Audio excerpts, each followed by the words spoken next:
Olá, irmãos. Estão bem? Cheios de misericórdia, né? Cheios da graça de Deus, da bondade do Senhor, né? Da alegria que Deus tem em nos amar, cheios, imitando o Senhor Jesus também no ato de misericórdia.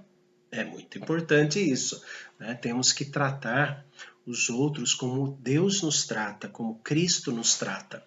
E eu gostaria de hoje tratar desse assunto, né, cuidar desse assunto sobre misericórdia, e vamos aprender muitas coisas interessantes, importantes sobre a misericórdia de Deus. Né? Nós já vimos que existem várias palavras, tanto no Antigo quanto no Novo Testamento, que falam sobre misericórdia.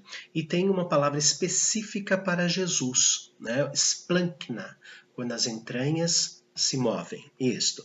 E hoje nós vamos ver que para recebermos a misericórdia de Deus, ou para pedirmos a misericórdia de Deus, se faz necessário, né, o pecado. Isso é tão fácil para nós pecar, infelizmente.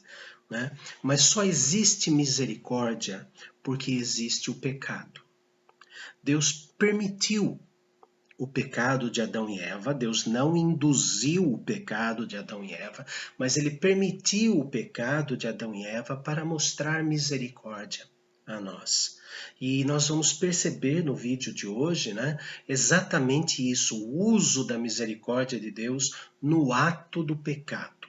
Como que funciona isso segundo as Escrituras? E eu quero ler para os irmãos uma palavra do reverendo Heber Carlos de Campos, o pai, né, não o Heber Júnior, que diz assim: toda a criação, como as criaturas humanas, foram afetadas profundamente pela queda de nossos primeiros pais.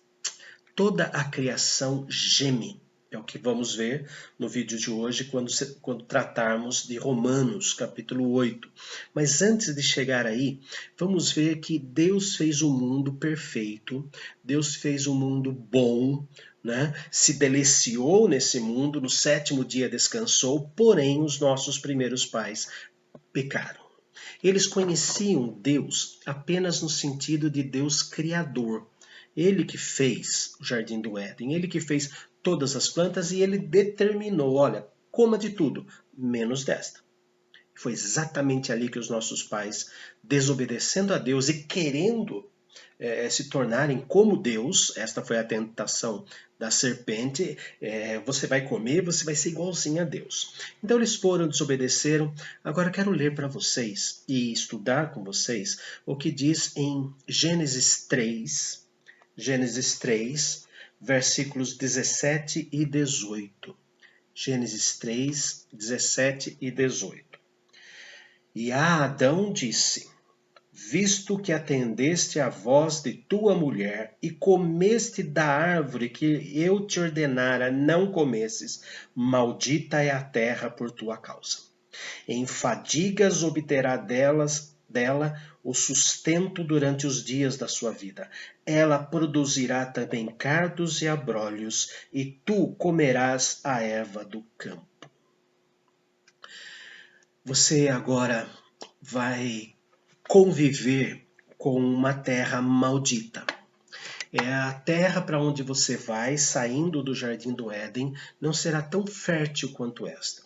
Ela vai ser amaldiçoada com pedregulho, ela será amaldiçoada com areia, assim, não tendo tantas frutas, legumes e tanta riqueza para se comer como aqui no Jardim do Éden. Deus estaria dizendo mais ou menos assim: eu vou mandar você para um lugar onde a terra vai demorar para dar algum fruto. E aí, irmãos, Deus coloca duas palavras, duas plantas, né, no versículo 18. Ela, a terra, produzirá também cardos e abrolhos, e tu comerás a erva do campo. Cardos e abrolhos. Cardos são plantas espinhosas, Existem muitas variedades de cardos, uma planta espinhosa que ela tem um pescoço, né? Tem um caule fino e muito flexível e em cima fica a cabeça ou fica a própria planta, né? Ela é espinhosa, não serve para os animais comerem, nem o boi, ninguém pode comer de tanto espinho que ela tem. Esta é uma qualidade de cardo. Existe uma outra qualidade que está no mundo todo, que ela é como se fosse uma flor azul, uma bolinha, né, de flor azul, um azul muito bonito. Tem esse cardo. Tem alguns cardos comestíveis, como o cardo de ouro, né? Ele é feito para se comer, né, como uma verdura, né? E existe um cardo chamado cardo mariano. Esse cardo mariano que existe na África e também na Espanha mostra, ele tem uma ação anti-inflamatória, uma ação digestiva, diurética e antisséptica.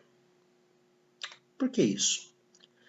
Deus amaldiçoou a terra com uma planta, o cardo, ou uma sequência de plantas chamada cardos, em que uma parte era venenosa e outra parte era remédio.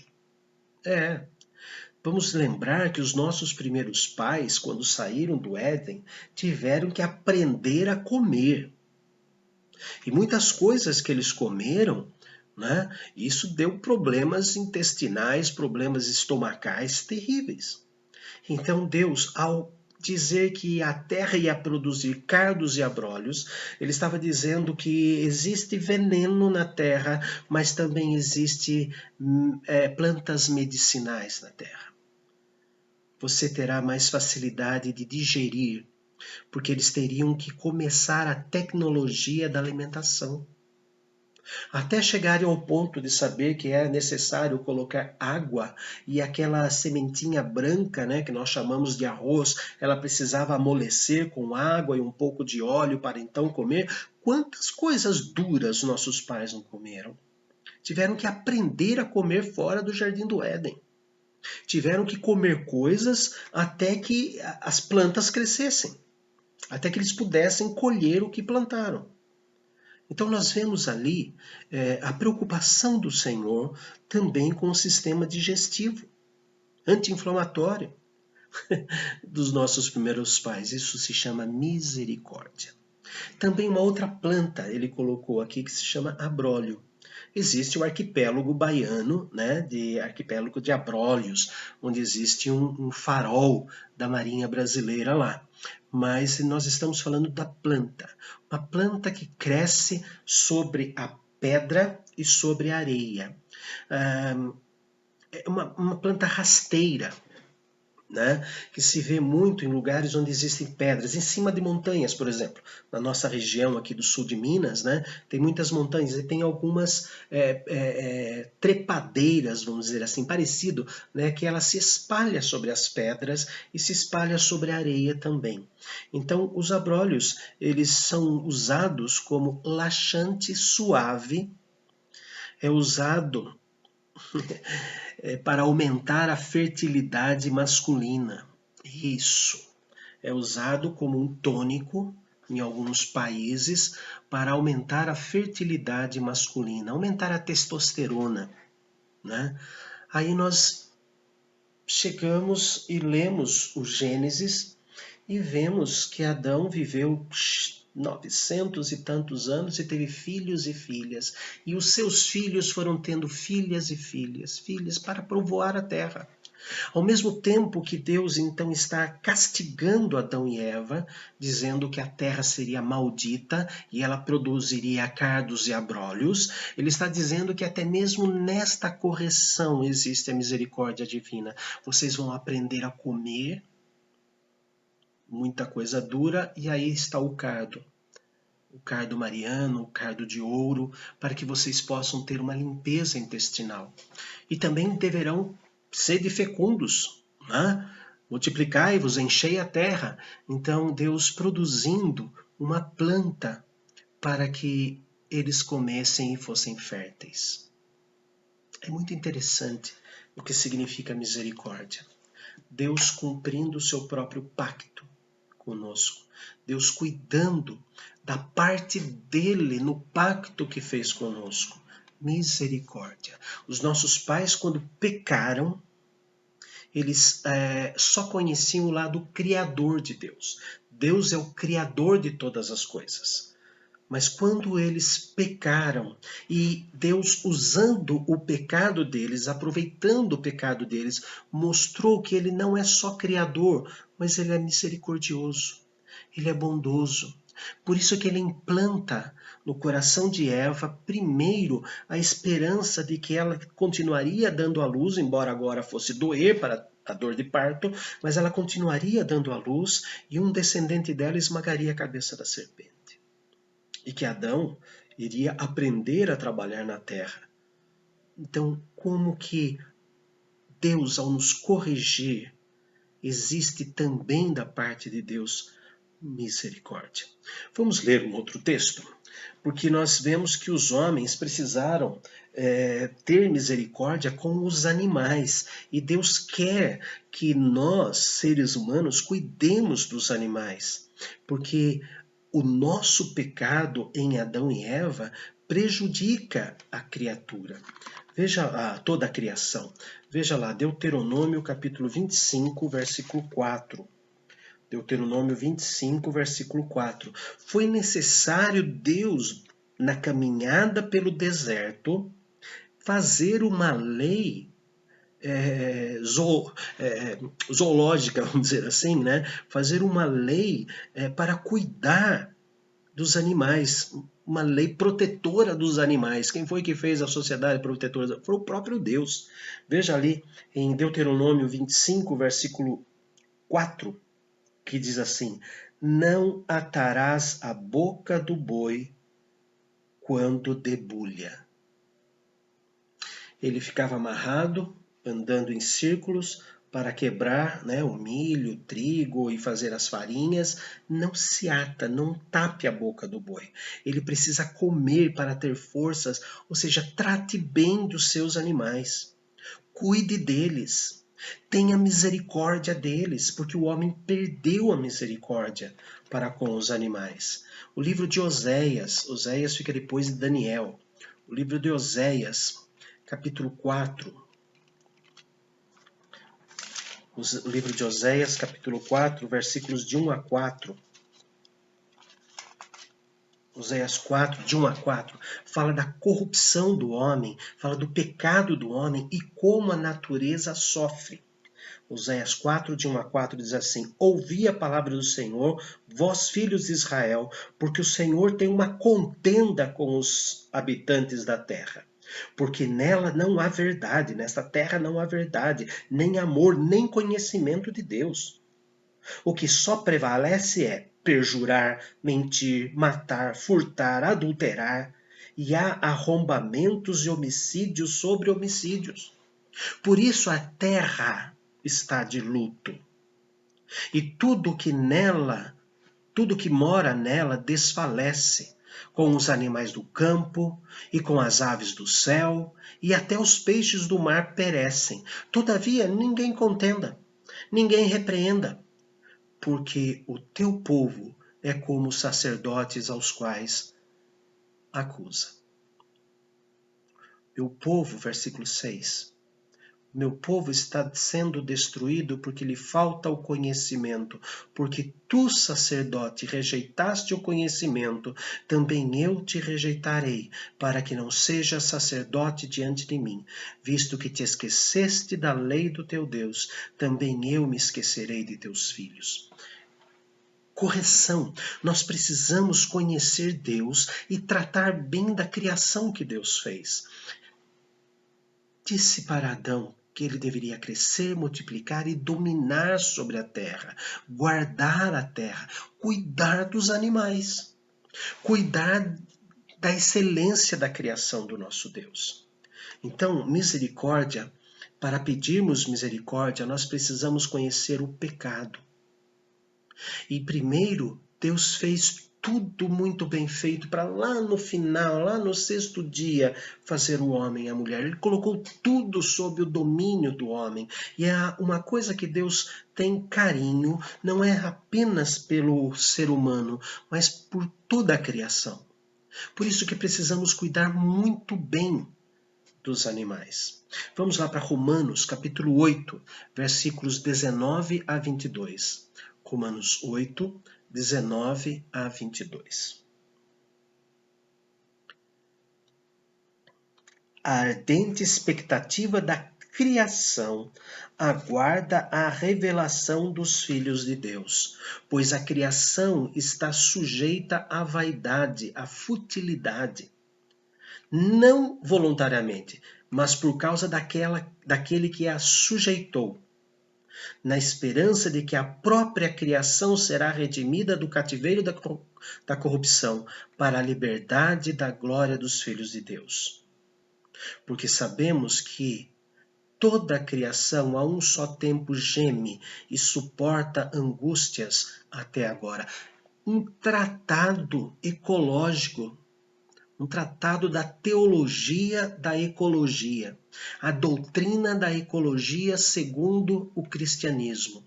O homem tem que cuidar da natureza. A natureza não se entregou voluntariamente aos caprichos humanos. Mas a vaidade do homem é que tornou a natureza sofrível. A maldade, a vaidade, o pecado do homem é que colocou o cativeiro da corrupção sobre os animais, sobre as plantas, sobre toda a criação de Deus.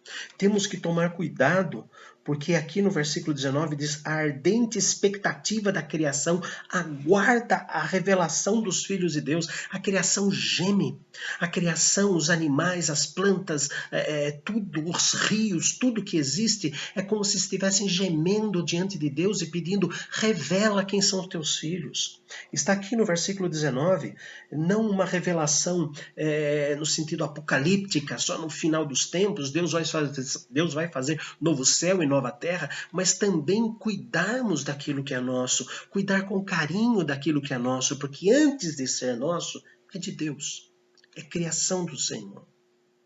A misericórdia pressupõe a queda, pressupõe o pecado, pressupõe a corrupção, a vaidade do ser humano. Em primeiro lugar, Deus quer que cuidemos da natureza.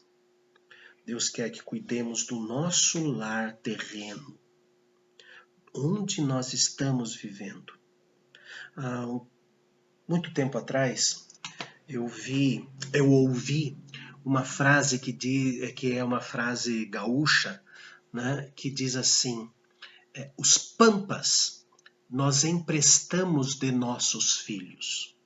Falando os gaúchos a respeito do cuidar dos pampas, do pasto, cuidar do território deles, porque nós emprestamos dos nossos filhos. Se nós pensarmos que a natureza que nós convivemos hoje deverá ser melhor amanhã, é como se os nossos filhos estivessem nos emprestando aquele território, aquele planeta em que ele vai viver no futuro. E é exatamente isso. Exatamente isso que Deus quer com esses textos que nós lemos, do Gênesis, de Deuteronômio, de Oséias, de Romanos, mostrando que Deus quer que a igreja, que esta parte da criação de Deus, que é o ser humano, cuide das demais criações de Deus. Vamos imaginar assim, a igreja não é o reino de Deus. O reino de Deus é como se fosse um círculo, onde está ali dentro do reinado de Deus todas as coisas que ele criou, as leis da natureza, a natureza, as plantas, os animais, os peixes, as aves, a terra, a água, o universo, tudo isso é parte do reino de Deus, inclusive o ser humano, que é uma parte criatura também.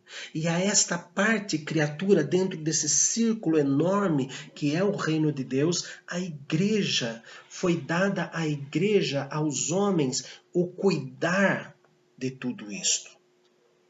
Nós somos apenas uma parte da criação, mas foi dada a esta parte da criação remida o cuidar de toda a criação de Deus.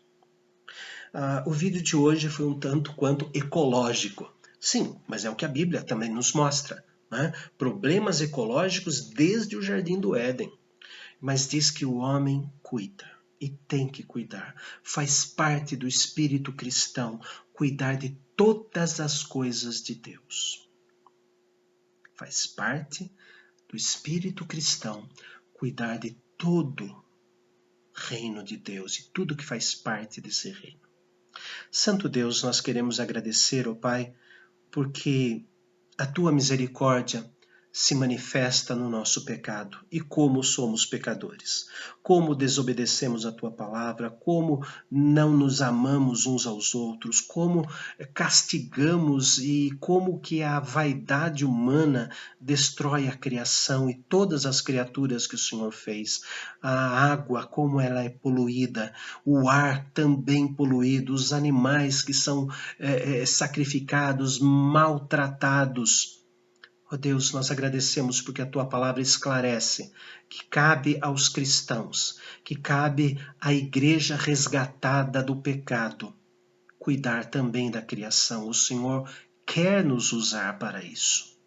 Senhor, nos ajude a olhar com mais carinho, não apenas ao nosso umbigo, não olhar para a nossa própria alma, mas também olhar, Senhor, por toda a criação que o Senhor fez. É o que nós pedimos em nome, por amor e para a honra e glória de Jesus. Amém. Tenham todos um ótimo restante de dia. Que Deus derrame sempre graças a vocês.